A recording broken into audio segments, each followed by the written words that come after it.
Oke, Pak. Assalamualaikum warahmatullahi wabarakatuh. Jadi sekarang kita Waalaikumsalam. presentasikan hasil dari kelompok kita yang menjadi kelompok ini adalah saya sendiri atas nama Anita Magula dan Aminatul Korea. Ya. Nah, ini sehubungan dengan tugas dari ilmu negara ya, yang dimana adalah studi konstitusi negara asing. Nah, dari kelompok kami ambil dari negara tetangga, negara Malaysia. Kemudian yang menjadi dasar ya atau pendahuluan latar belakang dari kami pilih negara tetangga ini adalah yang pertama sekali adalah kedekatan geografi dan historis, di mana kedua negara bertetangga ini langsung memiliki kemiripan, yaitu adalah ras dari Malaysia atau dari Melayu. Sementara kalau kita lihat dari budaya, ya, ini adalah memiliki yang serupa, namun kedekatan ini juga memicu gesekan-gesekan yang mungkin secara umum sering kita tahu bahwa antara Indonesia dan Malaysia itu sering sering sekali terjadi ketegangan-ketegangan baik secara eh, antara kedua belah negara yang maupun maupun dengan di sisi dari ekonomi. Nah, yang kedua adalah sengketa wilayah dan batas wilayah. Nah, di mana kita tahu sering sekali bahwa di dalam warisan kolonial Belanda, ya, menyebabkan ketidakjelasan batas wilayah yang memicu sengketa. Nah, mungkin sering sekali kita dapat melihat bahwa ada beberapa berita yang memberikan sekali untuk ketegangan antara kedua negara ini. Ya, contohnya adalah kasus Pulau Sipadan dan Ligitan dan Blok Ambalat, ya. Ya itu udah jelas ya, karena itu udah bertahun-tahun ada sengketa antara Indonesia dan Malaysia. Yang berikutnya adalah yang menjadi pendahuluannya adalah konflik historis.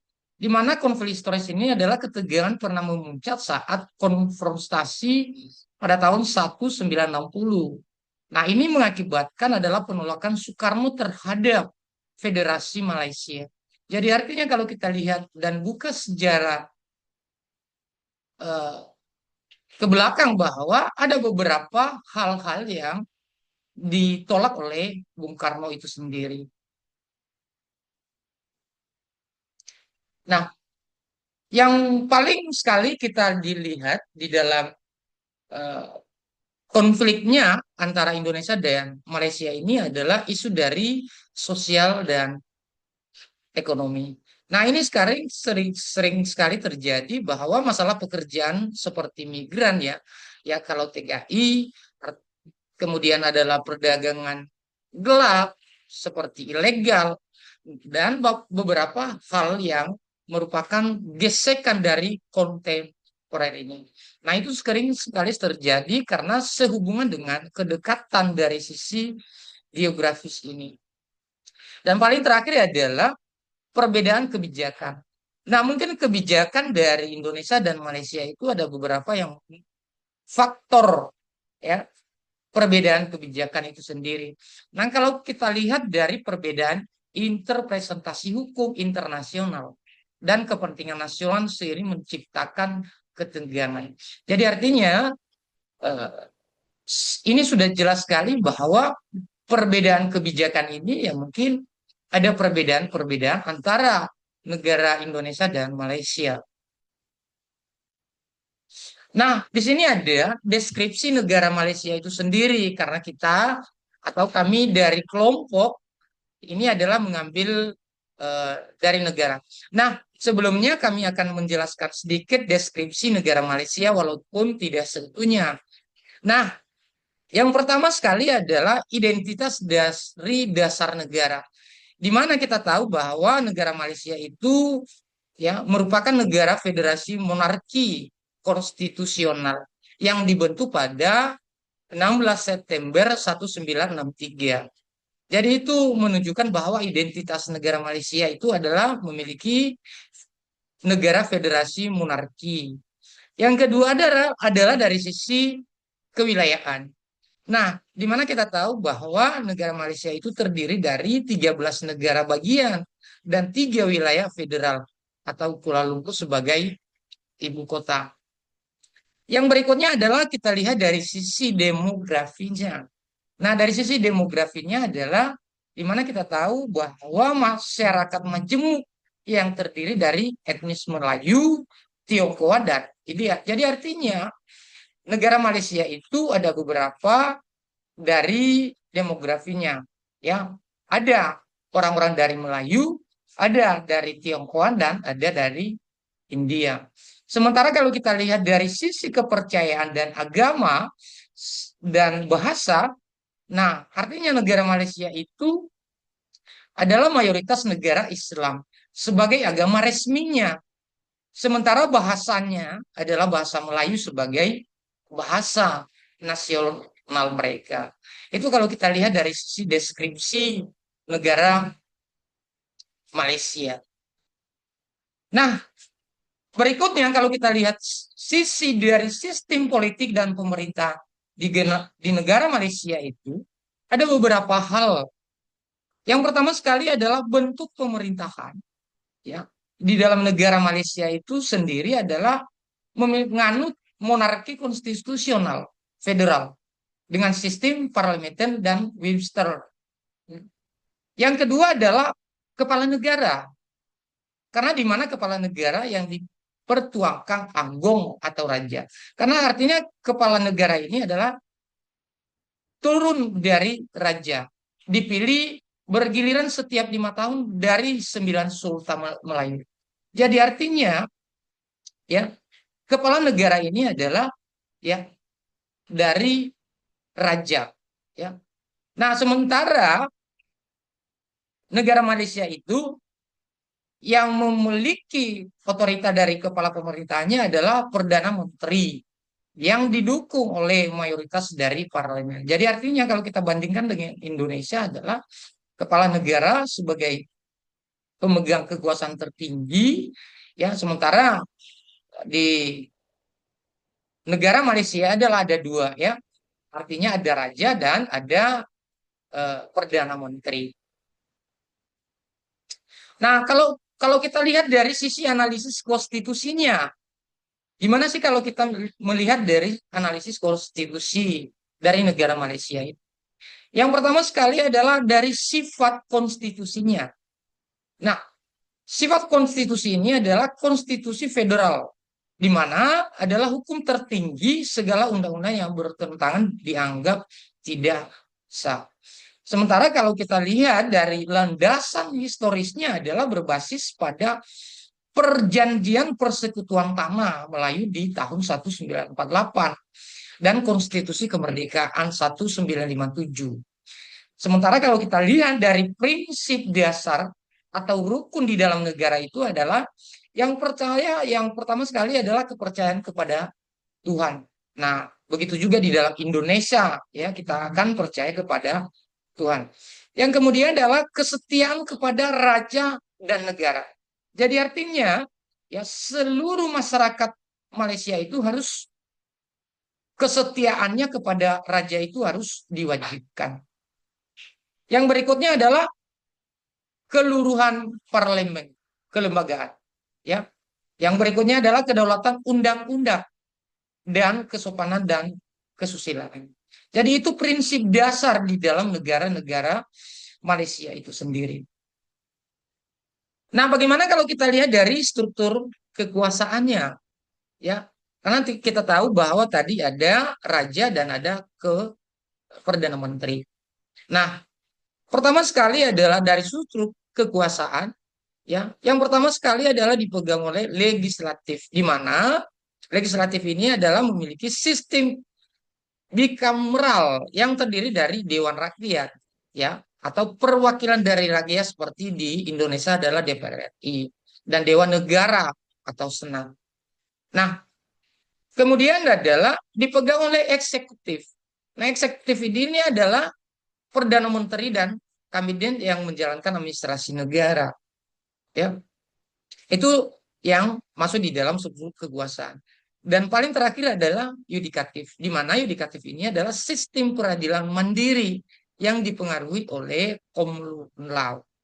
Jadi ada tiga struktur kekuasaan ya, dipegang oleh legislatif, eksekutif, dan yudikatif. Nah, kalau kita lihat dari perbandingan ya, perbandingan Indonesia dengan Malaysia.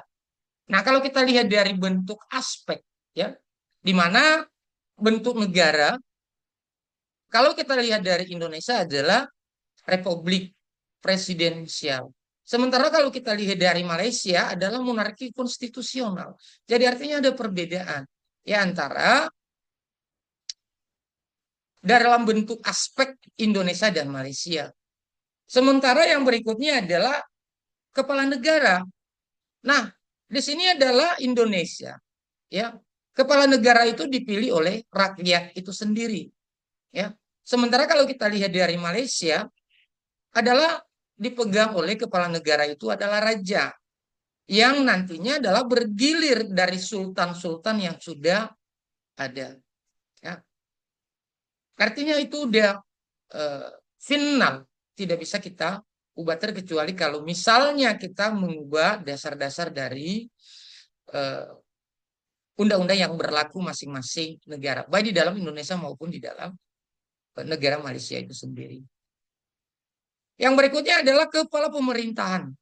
Nah, kalau dilihat dari Indonesia, kepala pemerintah itu dipegang oleh presiden. Sementara kalau di Indonesia, kalau di Malaysia, ya, kepala pemerintah itu dipegang oleh perdana menteri. Nah, kalau kita lihat dari perbandingan sistem hukum, nah, di Indonesia kita berbasis Pancasila, ya. Artinya Pancasila ini adalah menjadi sebuah dasar negara Republik Indonesia. Sementara kalau kita lihat dari sistem hukum yang berlaku di Malaysia itu adalah Islam adalah sebagai agama.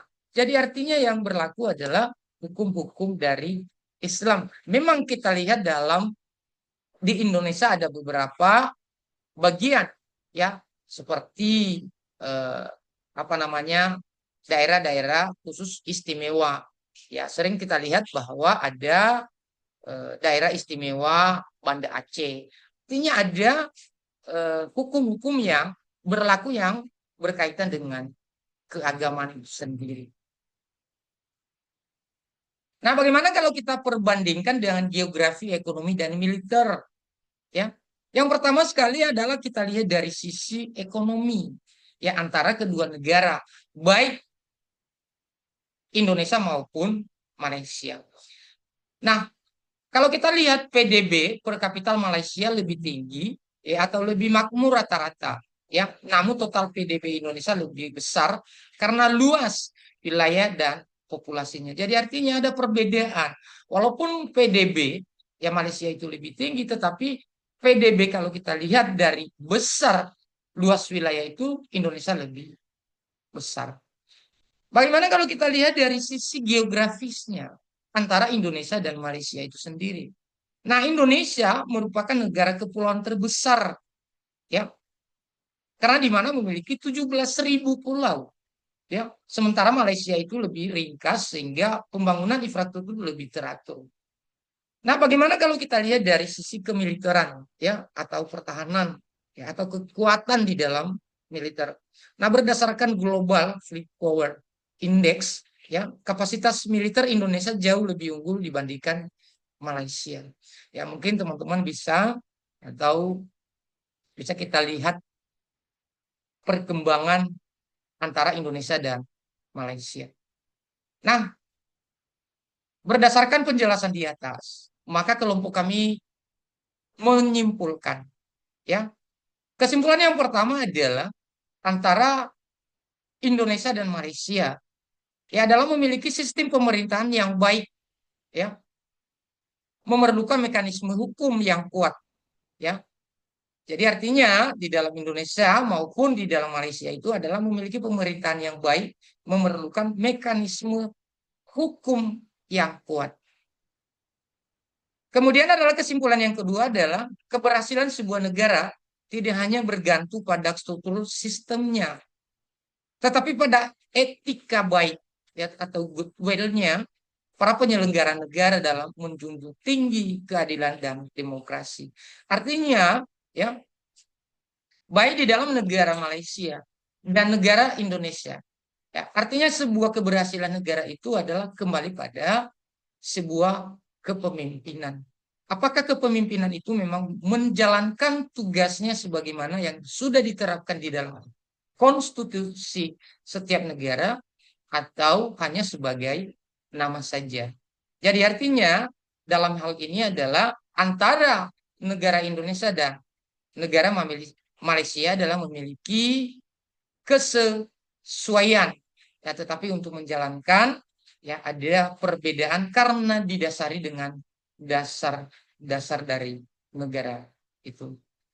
Jadi itu saja ya penjelasan dari kami untuk perbandingan antara negara Indonesia dan Malaysia. Jadi kurang lebih pemahaman dari kami ya dari kelompok kami ucapkan terima kasih dan saran dari teman-teman dan terlebih-lebih pada mata kuliah pengampu mata kuliah ilmu negara. Itu saja dari saya. Wassalamualaikum warahmatullahi wabarakatuh.